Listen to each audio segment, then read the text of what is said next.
امام الانبیاء محبوب کبریا حضرت محمد مصطفیٰ صلی اللہ تعالی علیہ وسلم کی سیرت طیبہ کا وہ حصہ ذکر کیا تھا جہاں سے قرآن کریم کا نزول شروع ہوتا ہے، قرآن کریم کی ابتدا ہوتی ہے، اعلان نبوت کیا جاتا ہے۔ سیرت طیبہ کا موضوع اتنا طویل ہے، اتنا لمبا ہے، ہمارا اہل سنت والجماعت کا یہ عقیدہ ہے کہ دنیا کے سارے درختوں کی قلمیں بنا لو، جتنے ندی نالے نہر دریا سمندر ہیں سب کی سیاہی بنا لو، اور جناب رسول کریم صلی اللہ علیہ وسلم کی تعریف اور ثنا لکھنی شروع کر دو۔ ہمارا عقیدہ ہے کہ درخت قلمیں دیتے دیتے ختم ہو جائیں گے، سمندر سیاہی مہیا کرتے ختم ہو جائیں گے، مگر کالی کملی والے کی تعریف کا کوئی حصہ بھی ادا نہ ہو سکے گا۔ اس لیے اللہ پاک جل شانہ نے خود جن کی تعریف فرمائی ہو، جن کا شناخہ خود خدا ہو، اور بندہ کیسے مکمل کر سکتا ہے؟ ہمیں تو سمجھنا ہی آج تک، ورنہ ہر لمحہ ہماری زبان سے کلمہ نکلنا چاہیے، لا الہ الا اللہ محمد الرسول اللہ صلی اللہ علیہ وسلم۔ اٹھتے بیٹھتے چلتے پھرتے ہماری زبان سے کلمہ نکلنا چاہیے۔ اللہ پاک جل شانہ نے اسی طرح سے درود شریف کے لیے بھی بڑے فضائل فرما دیے۔ حضور کریم صلی اللہ علیہ وسلم کی ذات اقدس پہ فرمایا جو ایک مرتبہ درود پاک پڑھے 10 نیکیاں ملتی ہیں، 10 گناہ معاف ہوتے ہیں، 10 درجے بلند کر دیے جاتے ہیں۔ اور یہاں تک فرمایا جو آدمی کالی کملی والے صلی اللہ تعالی علیہ وسلم کا نامی سنے، اس میں گرامی اپنی زبان پہ لائے، اگر سرکار کی ذات اقدس پہ درود پاک نہ پڑے، حدیث پاک میں آتا ہے وہ بڑا بد نصیب ہے، بڑا بدبخت ہے، بڑا بخیل ہے، جہنمی ہے۔ یعنی یہ حق ہے حضور کریم صلی اللہ علیہ وسلم کا، اور اتنی فائدے والی چیز ہے۔ ایک درود پاک سے 30 فائدے، 10 گناہ معاف، 10 درجے بلند، 10 نیکیاں۔ سبحان اللہ، ماشاءاللہ، جزاک اللہ، کیا بات ہے قاری صاحب، سبحان اللہ۔ اور حدیث پاک میں کثرت سے آتا ہے کہ فضائل درود شریف کی کثرت کرنے والا مرتے وقت کبھی ایمان سے خالی نہیں جا سکتا۔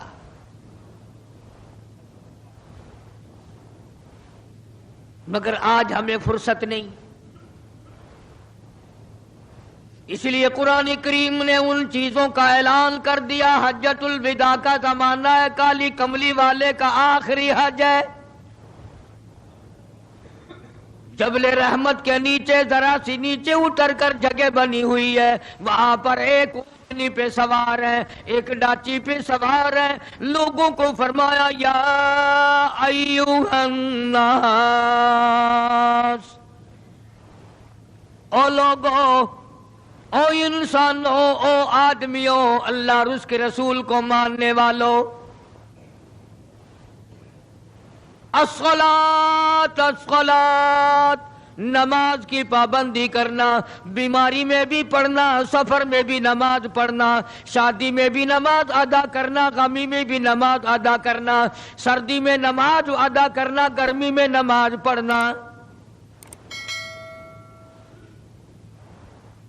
آخری حج ہے، حضور کریم صلی اللہ تعالی علیہ وسلم کا تقریباً آخری وقت ہے۔ فرمایا لوگوں، قرۃ عینی فی الصلاۃ، نماز میری آنکھوں کی ٹھنڈک ہے، جو نماز نہیں پڑھتا میں اس کے لیے قیامت میں شفاعت کرنا میری کوئی ذمہ داری نہیں۔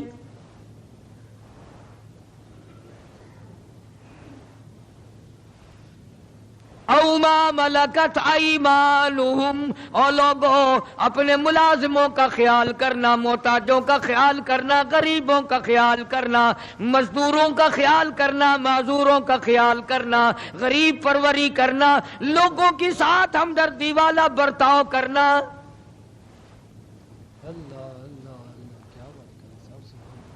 جو کچھ میں تمہیں بتلا رہا ہوں فرمایا یاد کرو، میری بات کو سمجھو۔ حضور کریم صلی اللہ علیہ وسلم نے فرمایا لاکھوں کا مجمع ہے، فرمایا جو میں تمہیں بات کہہ رہا ہوں تمہارے ذمے ہے، جو اس وقت میدان عرفات میں نہیں پہنچ سکے ان تک پہنچا دینا۔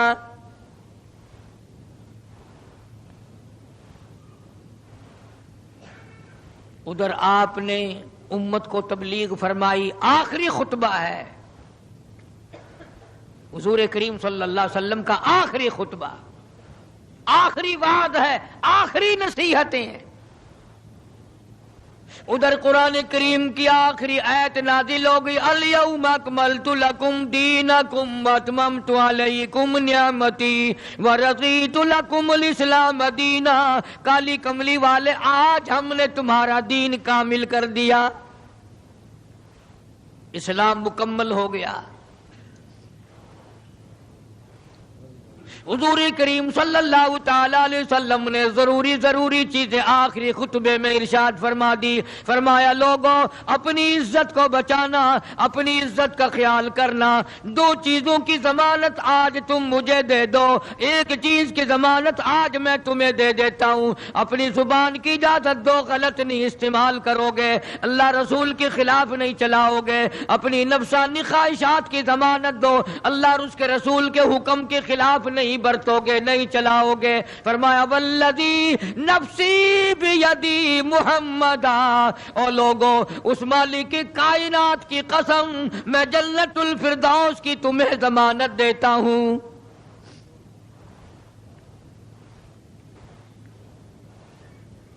حجۃ الوداع میں خطبہ ارشاد فرما دیا،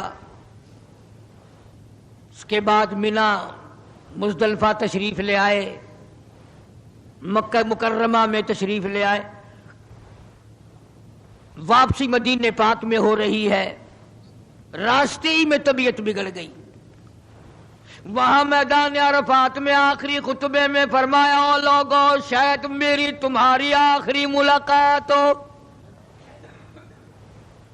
او لوگوں شاید آج کے بعد تم میری آواز نہ سن سکو، میری زیارت نہ کر سکو، میری بات کو پلے باندھ کے لے جاؤ۔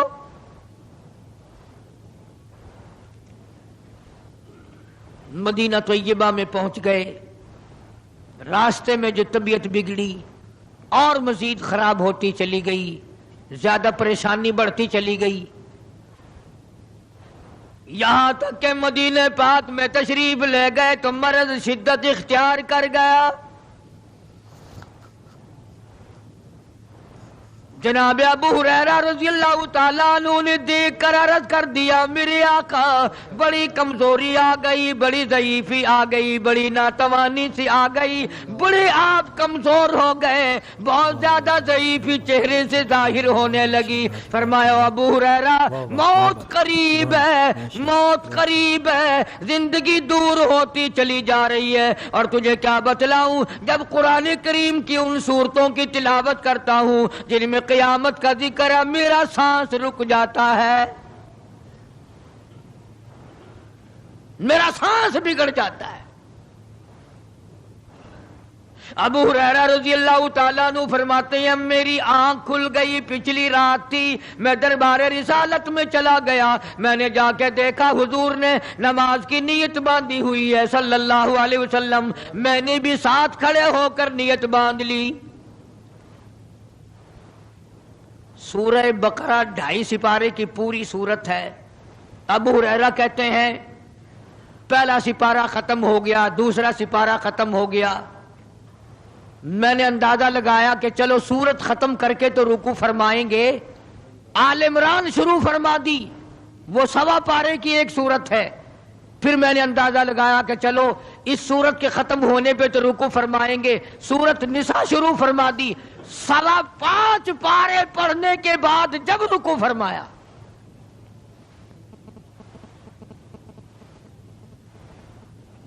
اپنا حال بھی دیکھ، اس کالی کملی والے کا حال بھی دیکھ صلی اللہ علیہ وسلم۔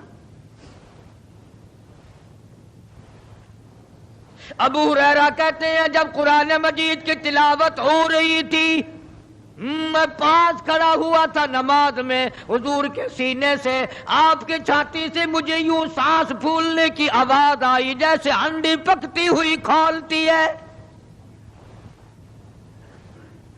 سانس پھول گیا۔ قرآن کریم کی تلاوت کرتے کرتے طبیعت متاثر ہو رہی ہے۔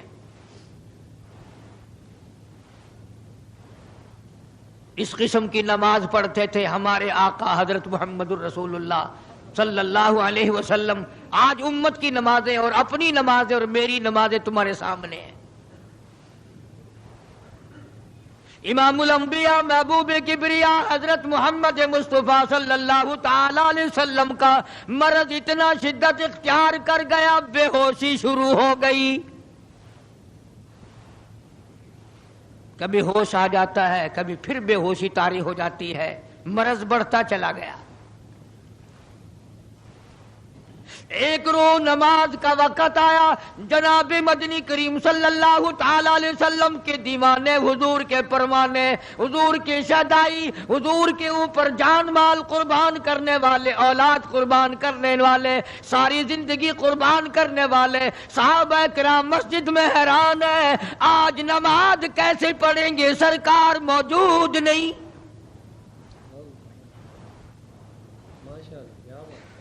جناب عائشہ صدیقہ رضی اللہ تعالی عنہا نے جناب فاطمۃ الزہرا رضی اللہ تعالی عنہا دونوں پریشان ہیں کہ مرض بڑھ گیا ہے، تکلیف زیادہ ہے۔ ہوش آئی آپ کو، فرمایا اصلی الناس، کیا لوگوں نے نماز پڑھی؟ فرمایا قالوا لا بل ينتظرونك، نہیں پڑھی بلکہ آپ کا انتظار ہو رہا ہے۔ سارے دیوانے، سارے پروانے، سارے شہدائی، سارے جانثار، سارے غمگسار، ساری زندگی قربان کرنے والے دیواروں کے ساتھ لگے ہوئے کھڑے رو رہے ہیں، کالی کملی والے آج اگر تیرا دیدار نہ ہوا تو ہم مر جائیں گے۔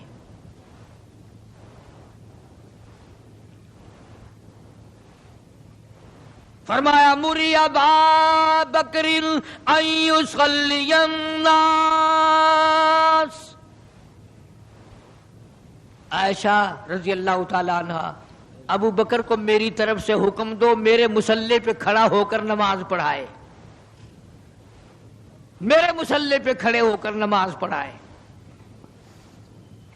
حضرت عائشہ رضی اللہ تعالی عنہ نے عرض کر دیا میرے آقا میرا ابا تو کئی دن سے روتا پھرتا ہے، کئی دن سے رو رہا ہے۔ اذا جاء نصر اللہ کی سورت جب نازل ہوئی تو سارے صحابہ نے خوشی منائی، سارے مدینے نے خوشی منائی۔ اذا جاء نصر اللہ والفتح، اللہ کی حمایت آئے گی، نصرت آئے گی، تائید آئے گی، فتح آئے گی۔ ورأیت الناس یدخلون فی دین اللہ افواجا، تم دیکھو گے کہ فوج کی فوج اسلام میں داخل ہو رہی ہیں، لشکر کے لشکر اسلام میں داخل ہو رہے ہیں۔ ساری بات خوشی کی ہے۔ فسبح بحمد ربک، اور آپ میری تسبیح بیان کریں۔ بس یہ آیت سن کر ابو بکر کی چیخ نکل گئی۔ سبحان اللہ، ماشاءاللہ۔ سارا مدینہ خوشیاں منا رہا ہے، سارا مدینہ خوشیوں میں ہے، سارے صحابہ خوشیاں منا رہے ہیں۔ عام لشکر اسلام میں داخل ہوں گے، ساری فوجی اسلام میں داخل ہو جائیں گی، لیکن ابو بکر صدیق کو لوگوں نے دیکھا اس کونے میں بیٹھا روتا ہے، گھر میں بیٹھا ہوا رو رہا ہے۔ کس نے پوچھا صدیق رضی اللہ تعالیٰ عنہ، سارے تو خوشیاں منا رہے ہیں، تو رو رہا ہے، تجھے کیا تکلیف پہنچی ہے؟ اذا جاء نصر اللہ کی سورت کے نزول کا پتہ نہیں چلا؟ جناب ابو بکر رضی اللہ تعالیٰ عنہ جو نبوت کا راز جانتے ہیں، مزاج شناس نبوت کے سب سے پہلا رفیق، سب سے پہلا ساتھی ابو بکر صدیق رضی اللہ تعالیٰ عنہ ہے۔ روتے روتے فرمانے لگے او مدینے والوں، یار کی جدائی کا وقت آ گیا۔ حضور کریم صلی اللہ علیہ وسلم کی روانگی کا وقت آ گیا. انہوں نے کہا تجھے کیسے پتا چلا؟ کہ دیکھتے نہیں ہو قرآن میں کیا فسبح بحمد ربک، آپ میری تسبیح بیان کریں، مطلب یہ کہ آپ میرے یہاں آ جائیں. سب سے زیادہ صدیق اکبر نے قرآن کریم کو سمجھا. تو حضرت عائشہ رضی اللہ تعالیٰ عنہ نے عرض کیا کالی کمبلی والے وہ تو پہلے ہی روتے پھرتے میرے ابا، تو کسی اور کو حکم دو. فرمایا عائشہ امت میں تیرے باپ جیسا نظر کوئی نہیں آتا، ساری امت میں تیرے باپ جیسا نظر کوئی نہیں آتا. صدیق اکبر رضی اللہ تعالیٰ عنہ کو حکم مل گیا، صحابہ نے مصلی پہ کھڑا کر دیا، نماز ہو رہی ہے. اللہ اکبر. ایک تھوڑا سا نقطہ باریک سا ہے، اگر توجہ کرو گے تو مزہ آئے گا. ادھر حکم دے دیا نماز پڑھانے کا، ادھر نماز شروع ہو گئی. ایک تو یہ بات تھی نا کہ حکم دیا، نماز ہو گئی، پوری ہو جائے گی، وہ پڑھا دیں گے. اور ایک یہ ہے کہ میں خود نماز پڑھاتا ابو بکر کو دیکھوں، صرف پڑھاتا نہ دیکھوں، میں بھی صدیق کے پیچھے نماز پڑھوں. کل لوگ کوئی اعتراض نہ کریں. یہ ایک بڑی بات ہوتی ہے، پر مصلی پہ بھی خود کھڑا کرنا اور خود پیچھے آ کر کے نماز کی نیت باندھنا. دو نوجوانوں کو بلایا، حضرت عباس رضی اللہ تعالیٰ عنہ ہے اور ایک اور صحابی ہے. دونوں کے کندھوں پہ ہاتھ مبارک رکھے اور قدم مبارک گھسٹتے ہوئے مسجد میں تشریف لائے.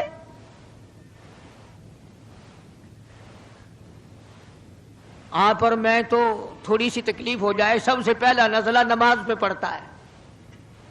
کھانا اچھا ہو جائے گا، ڈاکٹروں کا خرچ بڑھ جائے گا اور گھر والوں کا دھیان بڑھ جائے گا، فکر بڑھ جائے گا. لیکن مرنے والا، بیمار پڑنے والا جو ہے نماز سے بے فکر. سب سے پہلے مسلمان نماز چھوڑتا ہے. اور میری بات لکھ کے لے جاؤ، لاکھوں کروڑوں میں سے 2-4 نمازی مرتے ہیں. بڑا خوش نصیب ہے وہ آدمی کہ دم نکل جائے پر نماز ایک بھی قضا نہ ہو، آخری وقت تک جس کی نماز قضا نہ ہو. حضور کریم صلی اللہ تعالی علیہ وسلم نے پیچھے آ کر کے نیت باندھ لی. ابو بکر کو احساس ہو گیا، پتہ چل گیا کہ صدیق اکبر کو معلوم ہو گیا. حضور میرے پیچھے تشریف لے آئے، نماز میں شامل ہو گئے. ابو بکر پیچھے ہٹنے لگے، مصلی چھوڑنے لگے. آپ نے فرمایا الزم مکانک، ٹھہرا رو وہیں جہاں میں نے تجھے کھڑا کر دیا.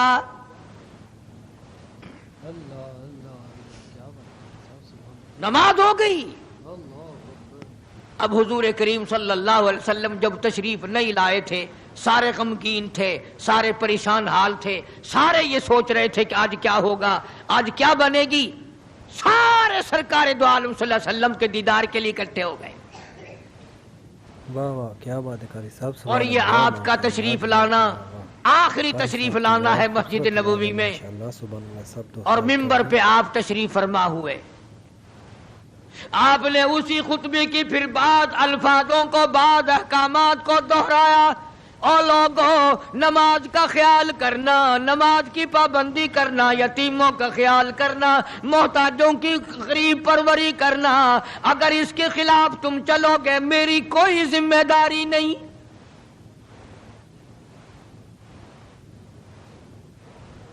بیماری کی کیفیت کو دیکھ کر، چہرے کی کیفیت کو دیکھ کر صحابہ کرام رو رہے ہیں.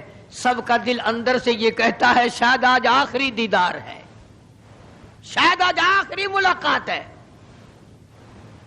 ادھر خود اعلان فرما دیا، فرمایا لوگوں میری تمہاری شاید آخری ملاقات ہو، آج کی بعد زیارت نہ کر سکو گے. میری بات سن لو، میری بات اپنے دل میں لکھ لو، کلمہ قرآن کو اپنے ساتھ رکھنا. میں یہ قرآن کریم تمہارے سپرد امانت کے طور پہ کر رہا ہوں، کل قیامت میں تم سے واپس لے لوں گا. سارے صحابہ چاروں طرف سے اکٹھے ہیں، مجمع بنا ہوا ہے۔ ادھر منبر پہ تشریف فرمائے، خود ہی فرمانے لگی الوداع الوداع اے دوستو، اب جلد اتر جائیں گے ہم، الوداع اے دوستو اب جلد اتر جائیں گے ہم، اور پھر کبھی اس دنیا کمینی میں نہیں آئیں گے ہم، میرا آخری وقت ہے، میری تمہاری آخری ملاقات ہے، میری بات یاد کر لو۔ سارے دیوانے حیران ہو گئے، اور بھی پریشانی بڑھ گئی، لوگ قریب آ گیا، بچھڑنے کا معاملہ، ہم نے اولاد کو قیمہ بنتا دیکھا، پرواہ نہ کی، ہمارے بچوں کو ظالموں نے نیزے کی نوک پہ لٹکا دیا، پرواہ نہ کی، وطن چھڑا دیا، پرواہ نہ کی، 8 دن پانی کی بوند نہ ملی، پرواہ نہ کی، مہینوں مہینوں روٹی کا ٹکڑا نہ دیکھا، پرواہ نہ کی، کوئی پرواہ نہیں کی۔ آج یہ کیا سلسلہ شروع ہوا؟ سارے صحابہ کرام بھی رونے لگے اور کہتے ہیں کس طرح سے کیوں کر، کس طرح سے کیوں کر دل لگائیں گے ہم،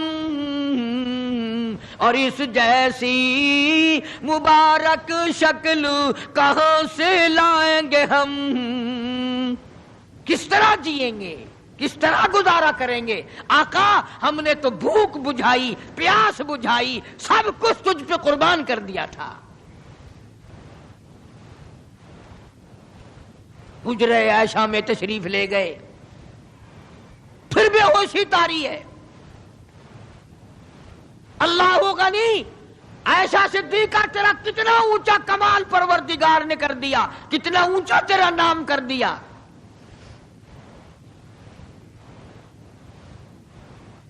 انصاف دیکھو نبی کا، پھر اپنے یہاں بھی میں بھی اور آپ بھی ہاتھ ماریں، ذرا کلیجے پہ ہاتھ رکھ کے سوچیں کہ آخر ہمارا کیا بنے گا۔ سیدہ حفصہ رضی اللہ تعالی عنہا کو بلوایا، سیدہ ام سلمہ رضی اللہ تعالی عنہا کو بلایا، سیدہ زینب رضی اللہ تعالی عنہا کو بلایا، جتنی بھی ہماری مائیں تھیں، حضور کریم صلی اللہ علیہ وسلم کی گھر والیاں، قرآن کہتا ہے وَأَزْوَاجُهُ أُمَّهَاتُكُمْ، ان کی گھر والیاں ساری تمہاری مائیں ہیں، امہاتہم تمام کے تمام تمہاری مائیں ہیں۔ اللہ غنی، سیدہ ام سلمہ، سیدہ حفصہ، سیدہ جویریہ، سیدہ زینب،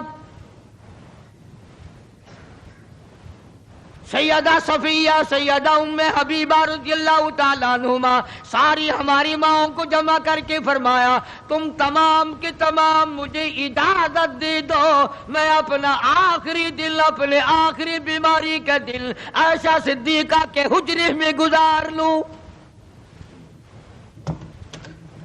تم اجازت دو مجھے،